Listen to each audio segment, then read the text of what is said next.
Well, after all the fun we had sailing into Beaufort, now we get to turn around and sail back out.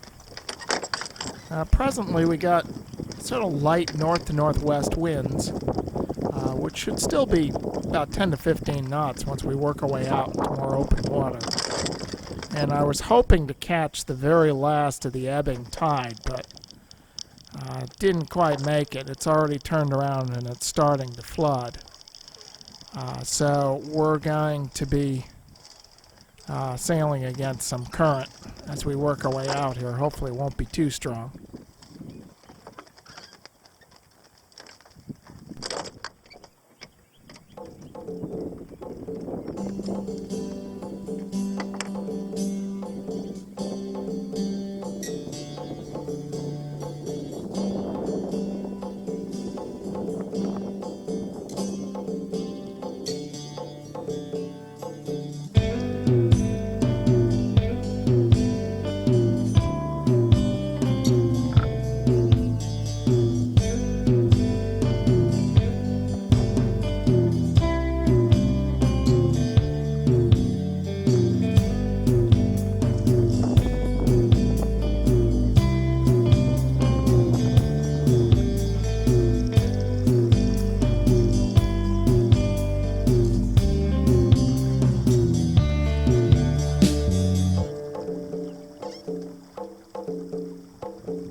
Still got good wind. Looks like we're gonna make it through here. You can see the ocean swells breaking up on the beach.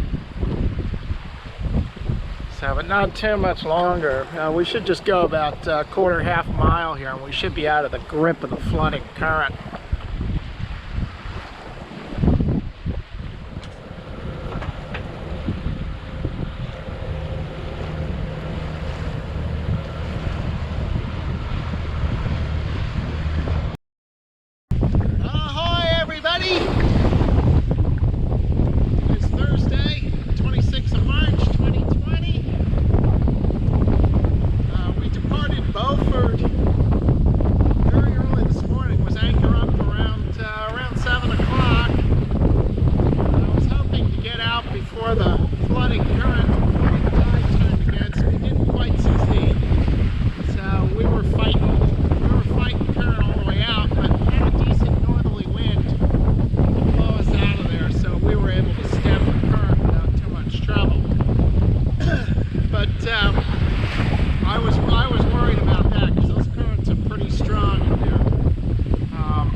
Meaning gusting well into the 30s. And Cape Hatteras is notorious for not being a very sailor-friendly place. Now, I was considering sailing out of Beaufort early this morning, then going and hanging out in the night, which looks like a nice spot, and I've heard it's quite a nice spot. But the time schedule is just too tight. So again, visiting the Bight would be nice, but I really don't want to take a chance and get caught in those really strong winds tomorrow, or at least reduce the odds of that happening. So I want to just, once you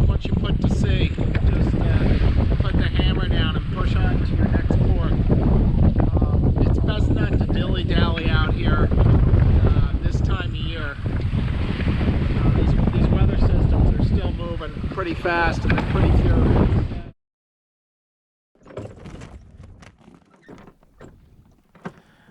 Well, so far the weather forecast is pretty much spot on.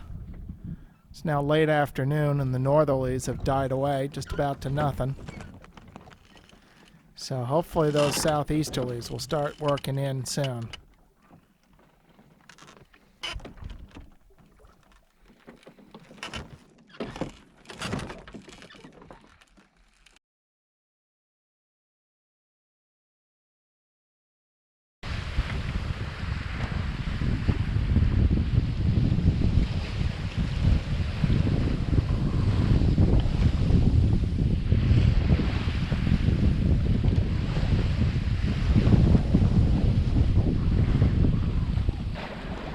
Well, here's this other sailboat. I spotted his green light last night. I said, that looks like a sailboat. And actually looks like a catamaran. We've been keeping pace with each other since about 3 in the morning. It's about 10 now, so for the past 6-7 hours. Which is amazing that I'm keeping pace with a catamaran. So Open CPN says the Diamond Shoals buoy is just dead ahead. About a mile or so, but I still can't spot the damn thing. So come on.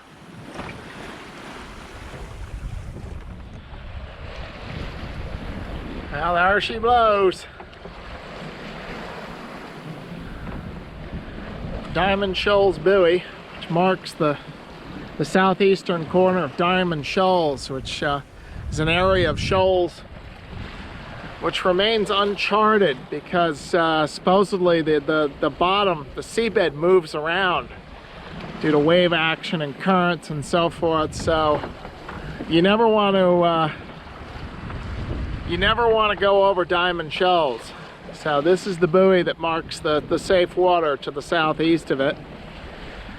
And so it's about 10:30, and this is Friday, 27th of March. So we're right off Cape Hatteras here, and we can now begin our gradual turn toward the north to the Chesapeake Bay, which is, I think, about a little over 100 miles, about 120 miles, I think, from here. So our friend in the catamaran there is still struggling to catch up with us, even on a broad reach.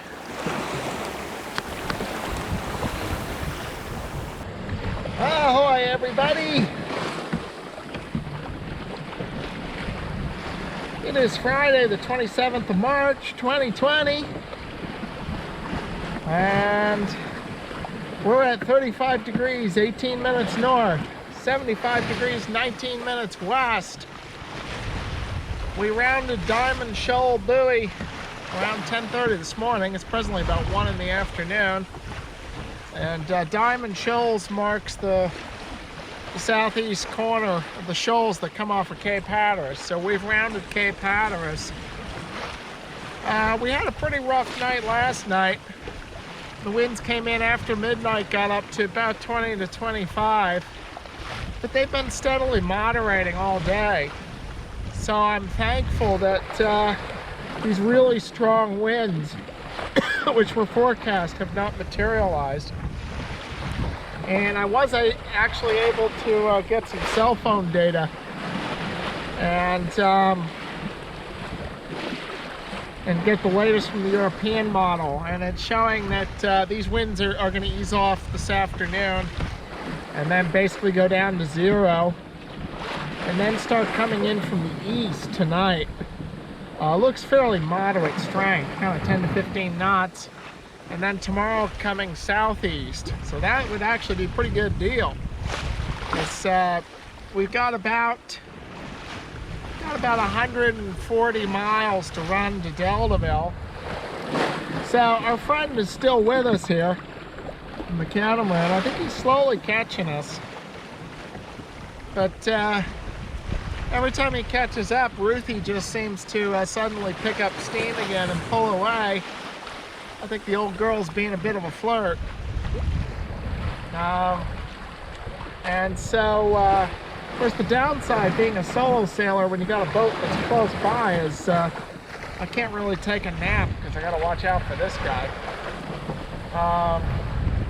This guy actually called me on the VHF this morning and I wanted to know if I was hove to and needed some help, which was strange. So, no, just sailing right along here. So then he just curtly went back to monitoring 16. Things are looking up. It looks like the worst is behind us. We're around Hatteras, and looks like the strongest of the winds are done with. So hopefully this passage should be a little easier from here on out. So fingers crossed, you never know. Anyway, we'll talk to y'all again tomorrow. It's a little over 100 miles to the mouth of the bay. So hopefully tomorrow this time we'll be entering the bay. So we'll be somewhere around the mouth of the bay, approaching the Bay Bridge Tunnel. So again, knock on wood, we'll see what happens. Take care, everyone. Bye-bye.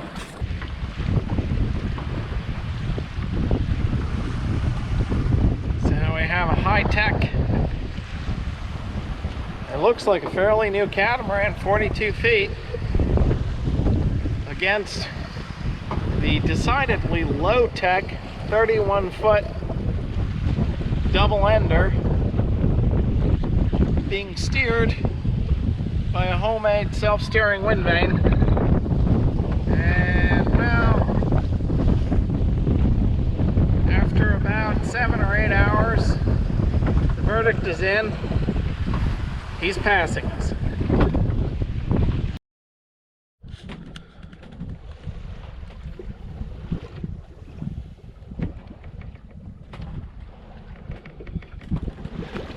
Well, this has been quite a change. We go from blustery southwesterlies and big waves. You can still see we still got some of these swells left over. And now the sun just set and the wind has come east. Just kind of a light easterly wind here. And it's chilly. In fact, I think I see some fog banks moving in. We might get into fog here, because the water is quite cold, and with the southerly winds there's a lot of moisture in the air. So that's the old formula. That's like the Maritimes in the summer. You get that warm, moist summer air blowing over that cold water, and it's a fog machine. But for now, it's quite pleasant sailing.